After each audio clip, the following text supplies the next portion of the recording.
The fragrance of 24 long-stemmed red roses filled the air, their rich crimson hue standing in stark contrast to the sterile white of our kitchen counter.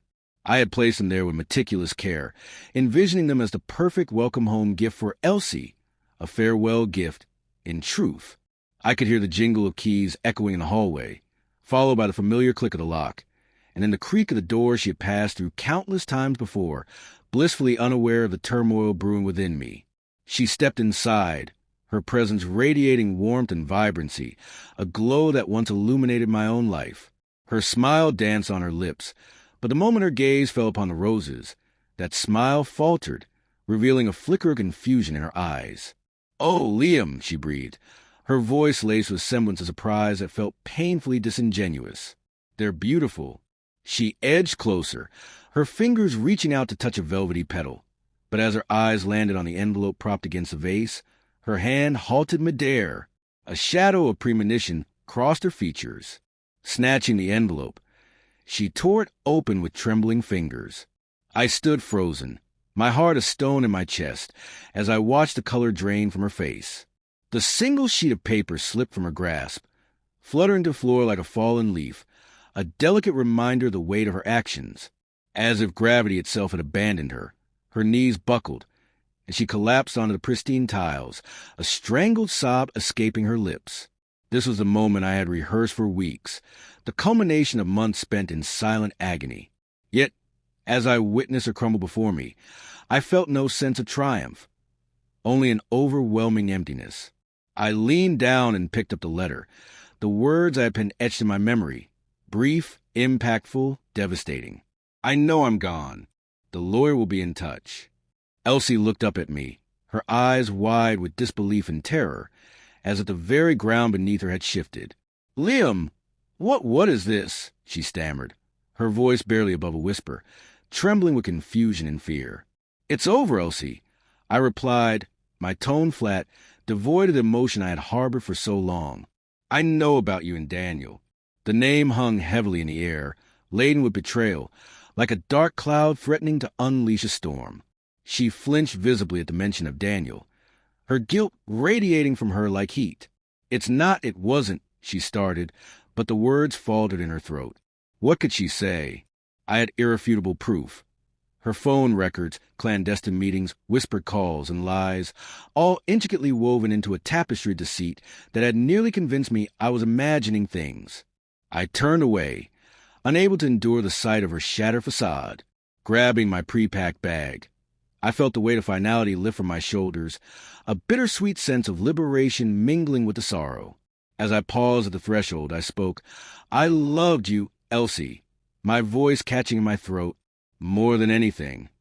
Then I walked out, leaving her amidst the wreckage of our life, surrounded by symbols of her betrayal, the crimson roses and the goodbye letter that had become a harbinger of our broken dreams. My first destination wasn't the lawyer's office, as my letter suggested, but Daniel's home. I was aware of his schedule, knowing he would be home, preparing for his evening rendezvous with my wife. I found him in his meticulously manicured garden, pruning roses, a fitting irony given the circumstances.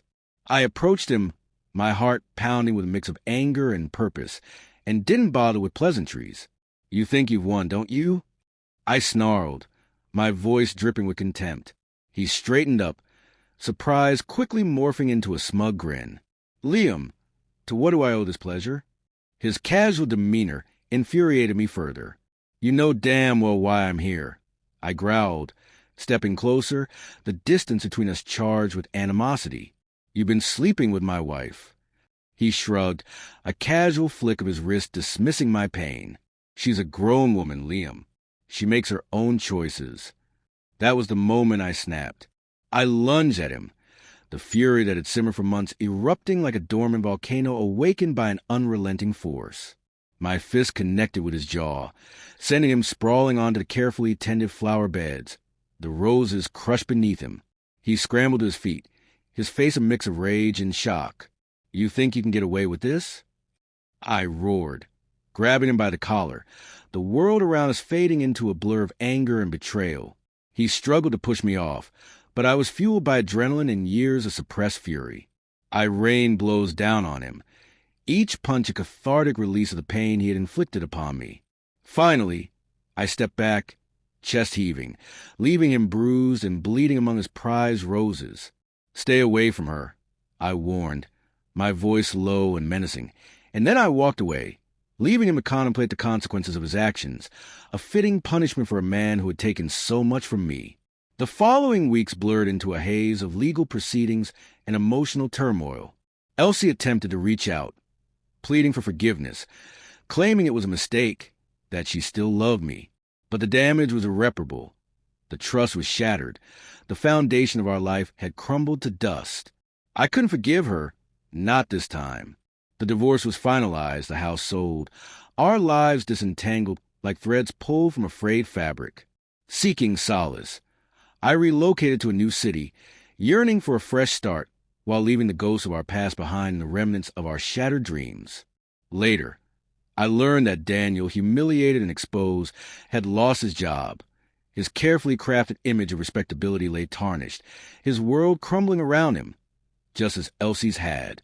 The revenge was satisfying in a hollow way, yet it didn't restore what I had lost or erase the pain of betrayal and memories of love that had once seemed unbreakable.